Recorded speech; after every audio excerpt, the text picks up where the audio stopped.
추위가 아직 남아있지만은 결국은 겨울은 지나갑니다. 곧 봄이 옵니다. 이미 봄이 성큼 왔습니다. 저는 오늘 이 시간에 겨울이 지나가는 길이라는 시 한 수를 여러분들에게 올리겠습니다. 겨울이 지나는 길,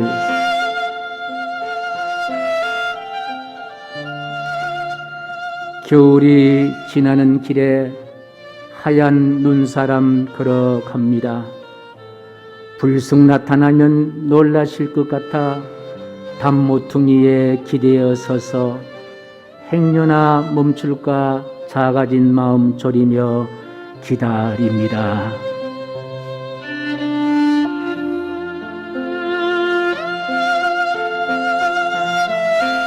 기다림이 깊어 올수록 모성애는 철진한 낙엽처럼 스치는 찬바람에 슬픈 비행으로 곤두박질하고 먼 길 떠난 자식 생각에 자해하듯 가슴앓이 시작합니다.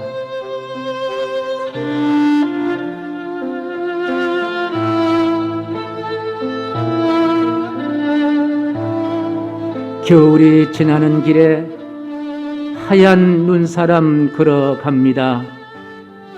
찻잎을 둘둘 말아 시렁에 두고 설중매 피는 날 기다리다 눈 덮인 비탈길로 빠르게 미끄러지며 걸어갑니다.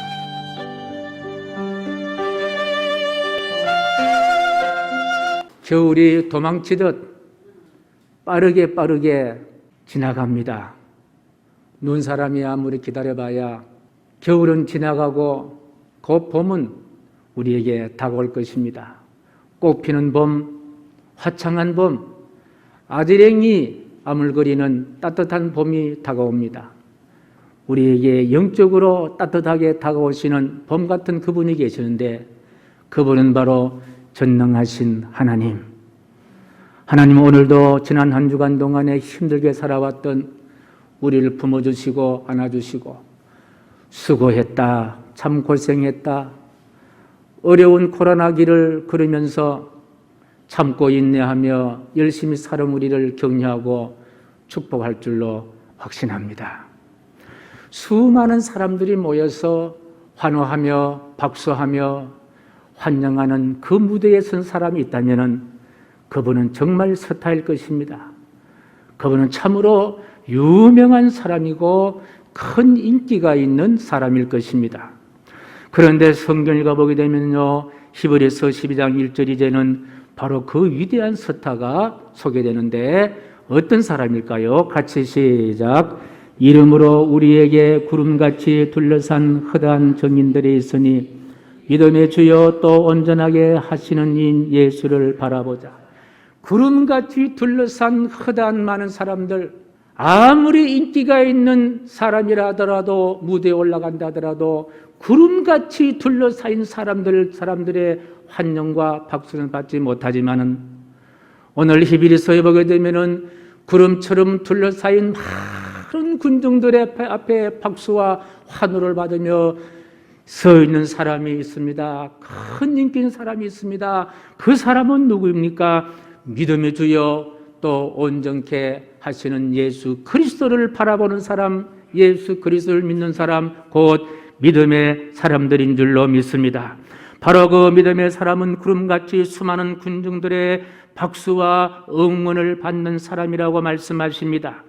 이 변치 않는 사실을 생각하며 예수를 믿게 됐다는 것이 얼마나 큰 영광이요 얼마나 큰 기쁨인지 이 말씀 가운데 오늘 이 시간 우리가 하나님 앞에 예배드린 이 순간이 얼마나 감격하고 얼마나 감사하고 얼마나 놀라운 사실인지를 다시 한번 기억했으면 좋겠다 하는 생각을 가져봅니다.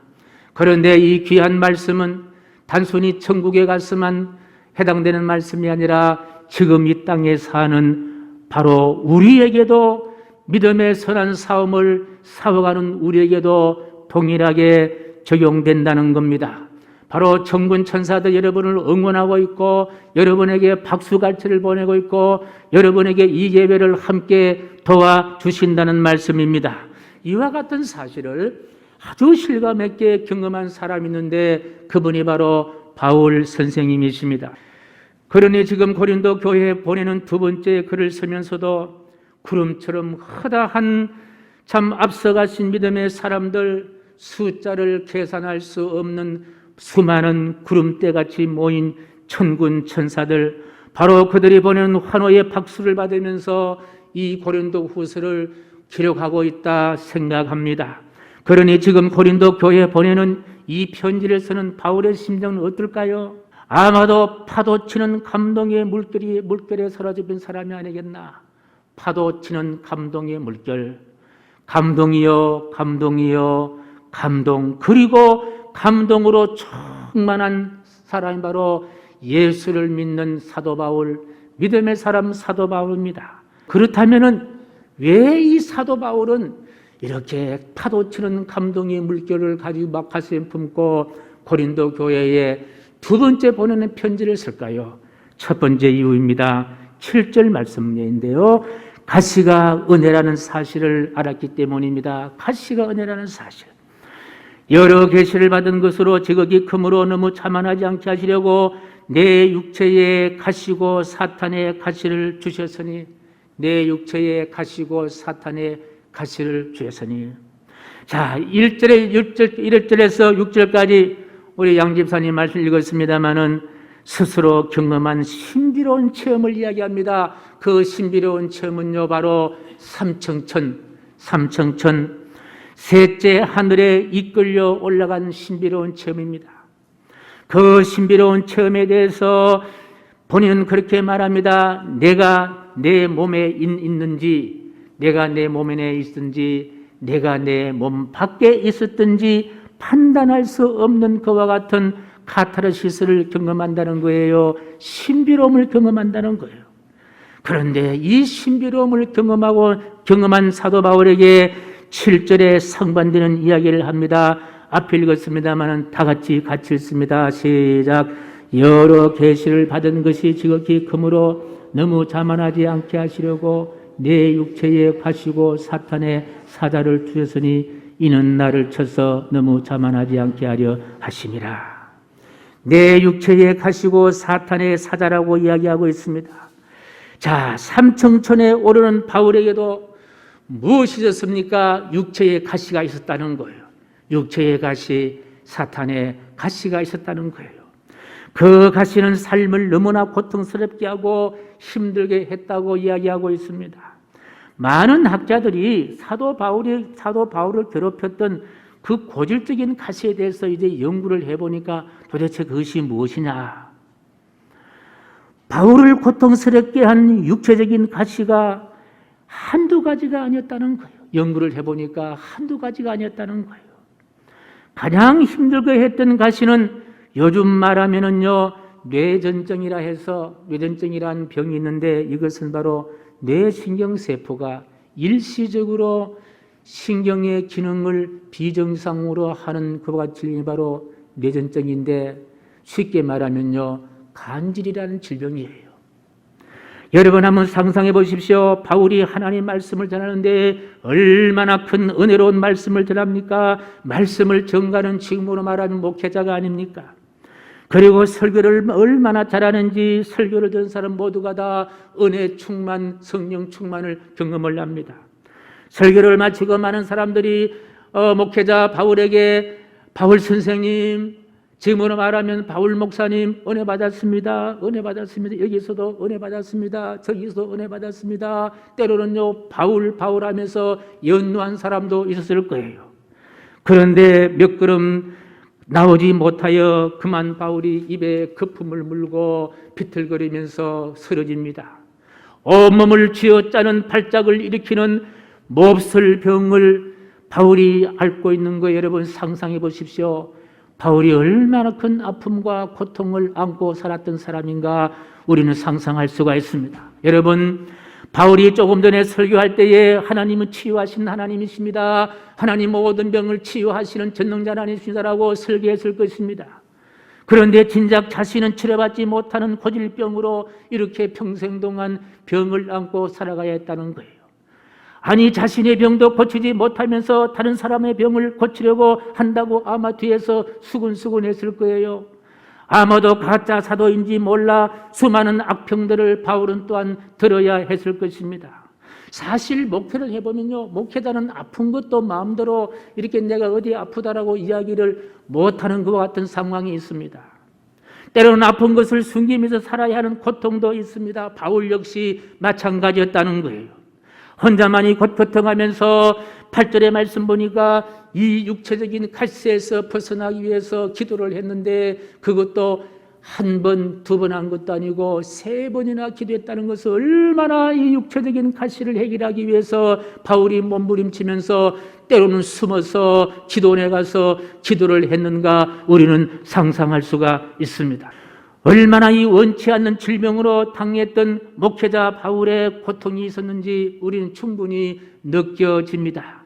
그런데 이 지긋지긋한 질병인 가시에 대하는 바울의 태도가 중요하다는 거예요. 7절 하반절의 말씀 보면요, 시작, 이는 나를 쳐서 너무 자만하지 않게 하려 하십니다. 지금 바울은 육체적인 가시 때문에 나는 아무것도 아니구나 그런 고백을 한다는 거예요. 이 자만이란 말은 무슨 말? 자만이란 말은요, 하나님 없이도 살 수 있다는 그와 같은 마음이 자만이에요. 하나님을 떠나서도 얼마든지 스스로 나는 잘 살 수가 있어, 훌륭한 사람으로 살 수가 있어 라고 말하는 것이 바로 자만인데, 그런데 이 하나님은 바울에게 가시를 주어서 육체적인 가시 때문에 하나님 없이면 나는 도저히 살 수가 없구나, 하나님 없이면 한 발자국도 옮길 수가 없구나, 나 스스로 살아가는 것이 아니구나, 내 힘으로 사는 것도 아니구나, 내 능력으로 사는 것도 아니구나, 하나님의 도움으로만 살아갈 수 있는 존재이구나, 이걸 사도 바울이 알았다는 거예요. 주여, 나는 아무것도 아니로소이다. 나는 아무것도 아니야. 하나님 없이 나는 아무것도 아니야. 날아가는 금불 같은 존재야. 아침 안개 같은 존재야. 오히려 그 육체적인 가시가 하나님을 떠날 수 없게 했다는 거예요. 그것이 바로 바울에게 은혜였다. 은혜였다는 거예요. 그리고 9절 상반절의 말씀 보면요, 이렇게 이야기합니다. 내 은혜가 내게 족하다. 지금 바울은 말할 수 없는, 부끄럽기도 하고 창피스럽기도 하고 하나님의 능력의 말씀을 전하는 목회자 바울인데 떳떳하지도 못하는 이 육체적인 가시, 그 가시가 바울에게 은혜로 다가왔다. 그 가시가 바울에게 은혜였다. 바울에게 지금 가시는 바로 바울을 하나님을 떠나지 않게 하는 은혜의 자리였다. 그렇게 고백하고 있습니다. 그런데 성도 여러분, 이런 삶에서 가시가 비록 바울에게만 해당될까요? 오늘 이 자리 저와 여러분들에게도 이런 가시가 있다.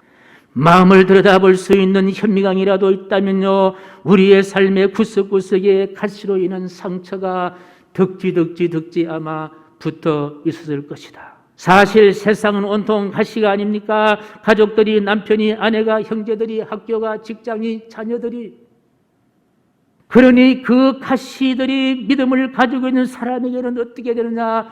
은혜가 되더라는 거예요. 그 가시가 벗어나려고만 하는 것이 아니라 오히려 그 가시가 바울에게 은혜가 되었다는 거예요. 은혜였다는 거예요. 이 하나님의 은혜는 육체적인 가시 때문에 경험할 수 있는 것이기 때문에, 육체적인 가시가 바로 은혜다. 여러분, 믿음이라는 것이 무엇입니까? 믿음이라는 것은요, 이 육체적인 가시를 은혜로 바꾸는 것이 바로 믿음인 줄로 믿으시면 아멘. 한국 개신교의 성자로 일컬어지는 분이 계시면요, 전에 영락교회를 다니셨던 고 한경직 목사님입니다. 목회적인 분야에 있어서는요, 흠이 없었던 분 중에 한 분입니다.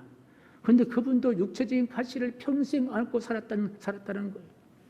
20살 때에 폐병을 앓아서 한쪽 뼈를 잘라냈다는 거예요. 그래서 이 목사님은 늘 힘이 없어서 연약하게 살아갔습니다. 그리고 목사님이 오르내리는 길은 반드시 여기에 손잡이를 만들어 놨다는 거예요. 그래서 한경진 목사님이 설교를 참 은혜롭게 하시는데 그 은혜롭게 한 이유가 뭐냐? 오늘 이 강단이 나에게는 마지막일 수가 있다. 이 강단에서 쓰러질 수도 있다 하는 이런 마음을 가지고 오늘 이 강단의 설교가 마지막 설교일 수 있다라고 생각하시니까 정말 피와 피를 통하는 그런 하나님 말씀을 전하는 은혜로운 설교를 할 수가 있었다. 평생 동안 이 육체적인 가시가 한경진 목사님을 따라다녔다 하는 그런 이야기를 들었습니다. 사랑하는 성도 여러분, 이처럼 육체적인 가시까지도 하나님은 버리지 않고 은혜로 바꿔주신다, 은혜로 사용하신다는 거예요. 하나님의 은혜를 깨닫고 보니 나에게 가지고 있는 육체적인 가시가 얼마나 큰 사랑이고 얼마나 큰 축복인지 깨닫게 될 줄로 믿습니다. 사랑하는 성도 여러분, 혹시나 이 자리에 어떤 육체적인 가시가 있는 분이 계십니까? 하나님이 우리에게 주시는 가시는 괜히 우리를 괴롭게 만들기 위해 주시는 가시가 아니라 오히려 그 가시 때문에 우리가 절대로 하나님을 떠나지 않겠습니다. 교만과 자만에서 벗어나게 하셔서 오직 하나님만을 향하여 얼굴을 들고 집중하게 하시는 하나님의 은혜다. 하나님의 은혜다. 그 가시 때문에 나 같은 죄인이 하나님의 자녀가 된 것에 감사하십시다. 그 가시를 통해서 하나님의 능력이 나타나게 될 줄로 믿으시기를 간절히 축복합니다. 보십시오. 세상을 빛낸 위대한 영웅들은요, 다 한두 가지 육체적인 가식이 있었습니다.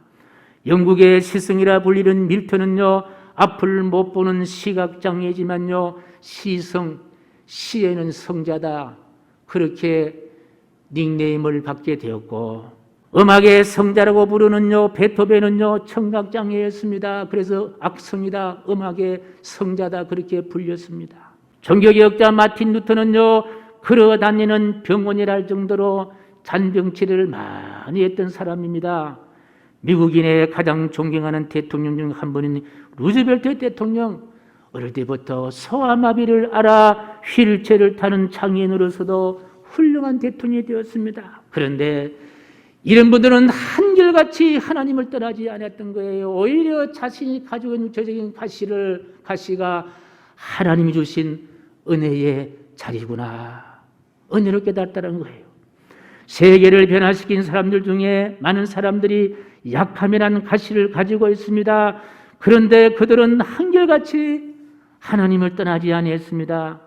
하나님은 약함이라는 가시를 하늘에 별처럼 빛나게 만드시는 능력자임을 이분들은 다 깨달았기 때문인 줄로 믿습니다. 그래서 한결같이 하나님을 의지하고 하나님을 따르고 하나님을 생각하고 하나님이 없이 나는 하루도 살 수 없다, 하나님의 은혜의 옷을 입고 살아가는 사람들인 줄로 믿습니다. 바울 역시 마찬가지였습니다. 그래서 바울의 삶 속에는 파도치는 감동의 물결을 안고 있었다. 두 번째입니다. 오늘 9절 말씀인데요. 시작. 이는 내 능력이 약한 데서 온전하여 짐이라 신지라. 그러므로 도리어 크게 기뻐함으로 나의 여러 약한 것들에 대하여 자랑하리니 이는 그리스도의 능력이 내게 머물게 하려 함이라. 이스라엘이라는 말 속에는 히브리인이라고 이야기도 하는데, 이 히브리인이라는 말 속에는 어떤 뜻이 있느냐? 가진 것이 없는 사람들이다, 배운 것이 없는 사람이다, 재주가 없는 사람들이다, 땅이 없는 사람들이다, 힘도 없는 사람들이다. 그리고 이 히브리인 말 속에는요, 국적도 없는 떠돌이 유목민이다 라는 뜻을 갖고 있는 단어가 바로 히브리인이란 단어입니다. 한마디로 말하면요, 약한 자란 뜻입니다. 그런데 하나님은 그러한 사람을 약자를 부르십니다. 그리고 놀라운 것이 약자를 부르셔서 강자로 만든다는 거예요. 지금 히브리인들은요, 그렇게 약자로 출발했습니다마는 하나님을 떠나지 않는 민족 만드시기 때문에 지금 히브리는 전 세계를 다 장악하고 있습니다. 미국이란 저 엄청 나라를 움직이는 사람들이요, 히브리인들이에요. 유대인들이에요. 세계의 노벨 평화상, 노벨상 60%를 다 누가 가져갔느냐? 시브리인들이 가져갔다는 거예요. 이처럼 우리가 믿는 하나님은 약한 자를 강한 자로 만드시는 능력자이다. 죄인을 부르셔서 천하를 주고도 할 수 없는 구원에 이르게 하십니다. 이 사실 일찍이 바울은 이렇게 고백을 하는데 고전 1장 27절의 말씀 보면 시작.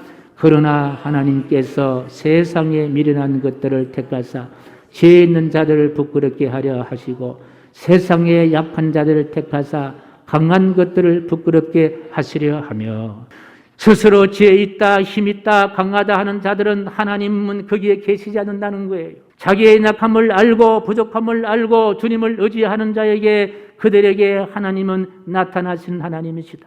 그를 위해 능력의 장막을 치시고 능력이 그 가운데 머물러 있게 만들어 주시고 그리고 모든 연약함을 감당하시고 주님의 어깨 위에 목마를 태우시고 우리를 하여금 힘든 모든 것을 능히 감당할 수 있는 약함의 은총을 베풀어 주시는 줄로 믿습니다. 그러니까 우리가요 강한 것을 자랑하는 것이 아니라 나의 약함을 자랑한다. 나의 약함을 하나님께서는 강하게 만들어 주십니다. 약한 나로 강하게, 약한 나로 강하게, 가난한 날 부하게, 눈먼 날 볼 수 있게 주 내게 행하셨네. 호산나 호산나 죽임당한 어린 양, 호산나 호산나 예수 다시 사셨네. 할렐루야. 예수님은 누구를 위해 사셨습니까? 약한 자를 위해 사셨습니다. 예수님은 누구 위해서 부활했습니까? 죄인들을 위해서 부활하신 거예요. 예수님은 지금도 하늘에 하나님 보좌 우편에 계셔서 누구를 찾고 있습니까? 약한 자를 찾고 계신다는 거예요. 세상은요 강한 자를 선호합니다. 강한 사람이 줄을 씁니다. 그런데요 우리는요 예수님 뒤에 누구를 세우십니까? 약한 자를 줄 세우시는 거예요. 부족한 자를 세우시는 거예요. 연약한 자를 세우는 것이에요. 갖지 못한 자를 세우는 것이에요. 병든 자를 예수님 세우시고 치료하시고 능력을 베풀어 주실 줄로 믿습니다. 할렐루야.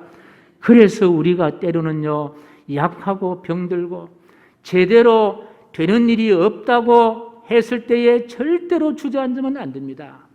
왜요? 우리는 믿음이 있기 때문에 그런 거예요. 내 기도가 쉽게 응답되지 않았다고 절대로 포기하면 안 된다는 거예요. 연약함이 실패가 낙심이 바로 은혜였구나. 은혜의 고백이 되게 만들어 주실 줄로 믿습니다. 보십시오. 제2의 성경이라 부르는 철로 역전을 지은 존버는 언제 지었습니까? 눈썹에 곰팡이가 필 정도로 엄침한 감옥 속에 있을 때 그 약한 가운데 위대한 작품을 만들어냅니다.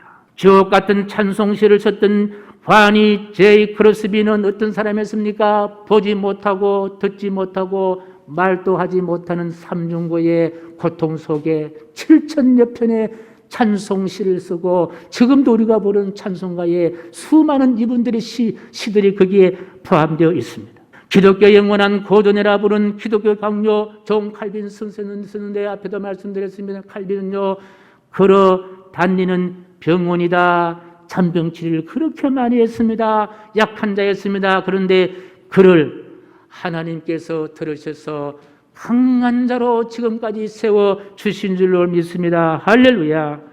여러분 우리가 하나님 믿을 때에 약한 것이 흠이 되지 않아요. 가지지 못한 것이 흠이 되지 않아요. 병든 것이 부끄러운 일이 아니라는 거예요. 부족함이 그것이 연약함이 바로 우리가 숨길 것이 아니라는 거예요. 하나님은 어떤 통로로 오시느냐? 약한 자의 통로로 오십니다. 없는 자의 통로로 오십니다. 부족한 자의 통로를 통해서 그들을 만나주시고 찾아주시고 손잡아 주시는 줄로 확신합니다. 할렐루야. 저는 이 말씀을 준비하면서요 이런 스스로에 물었습니다. 유 목사, 언젠가 예수님이 오실 텐데 언제 예수님이 오시면 좋겠는가?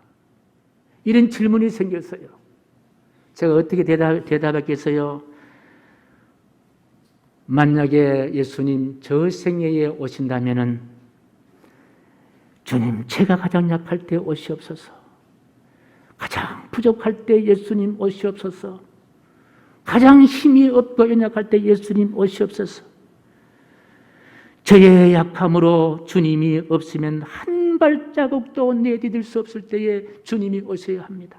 내가 강할 때에 혹시라도 주님 이외에 세상을 붙잡을 수가 있으니 가장 약할 때에, 가장 부족할 때에 예수님 없으면 한 발자국도 옮길 수 없는 그와 같은 상황이 있을 때에 예수님 오시옵소서.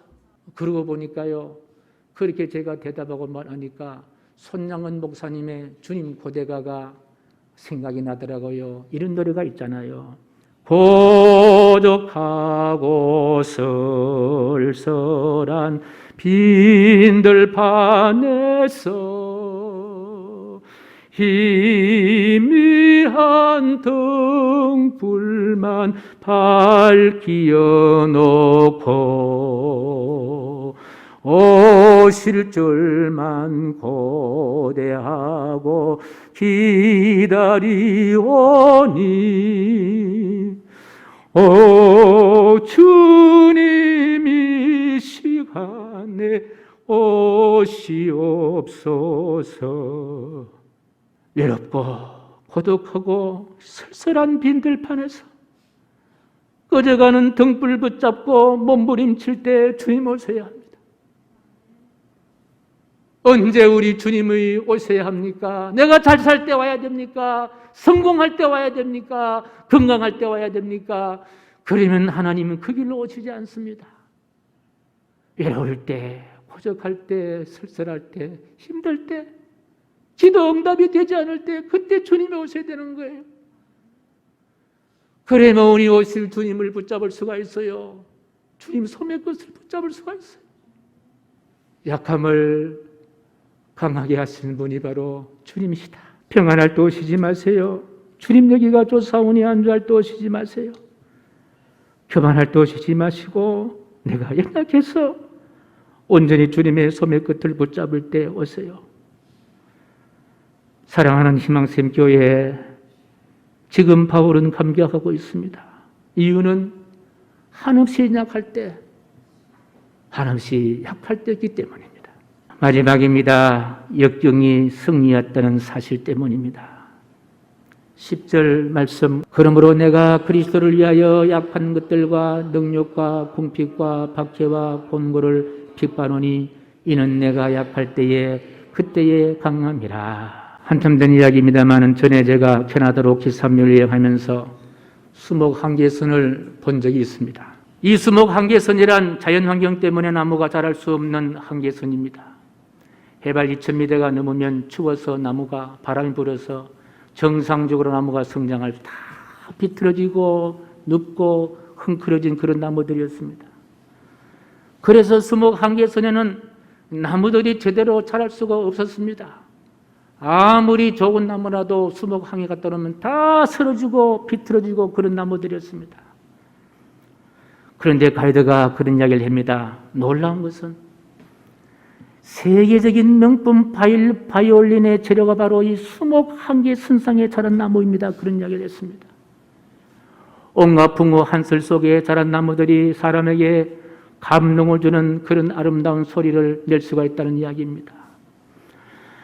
마찬가지로 인간 승리의 감동은요, 생존 한계선에서 빛이 난다. 초대교회의 복음을 전하던 바울은요, 엄청난 역경을 경험합니다. 10절의 말씀에도 보니까요, 약한 것들, 능욕, 궁핍, 핍박, 곤란을 받았다고 고백했습니다. 바울은 한없이 피곤하였고 한없이 무능한 자로 그렇게 보였습니다. 그런데 웬걸 구약의 이사야 40장 29절 말씀 보니까요, 시작, 피곤한 자에게는 능력을 주시며 무능한 자에게는 힘을 더하시나니. 그리고 31절 말씀 보니까 31절 시작, 오직 여호와를 낭망하는 자는 새 힘을 얻으리니 독수리가 날개치며 올라감 같을 것이요 다른 박질하여도 곤비하지 아니하겠고 걸어가도 피곤하지 아니하리로다. 그렇습니다. 하나님은 절대 절명의 위 가운데서도 인생을 포기시키지 않고 독수리 날개치며 비상할 수 있도록 만들어주시는 능력자가 바로 전능하신 하나님이십니다. 그래서 베드로전서 4장 12절 14절 말씀 보니까요. 시작. 사랑하는 자들아 너희를 연단하려고 오는 불시험을 이상한 일 당하는 것 같이 이상히 여기지 말고 오히려 너희가 그리스도의 고난에 참여하는 것으로 즐거워하라. 이는 그의 영광을 나타내실 때에 너희로 즐거워하고 기뻐하게 하려 함이라. 너희가 그리스도의 이름으로 치욕을 당하면 복 있는 자로다. 여러분, 하나님은 우리가 당하는 온갖 역경을 승리로 만들어 주시는 분이십니다. 그 하나님 때문에 그 하나님을 나의 주로 고백하는 믿음 때문인 줄로 확신합니다. 우리가 살아가는 하루하루가 파도 치는 감동의 물결로 살아가시기를 간절히 축원합니다. 10절 말씀 읽고 마치겠습니다. 시작. 그러므로 내가 그리스도를 위하여 약한 것들과 능력과 궁핍과 박해와 곤고를 핍바노니 이는 내가 약할 그때에 강함이라. 존귀하신 하나님,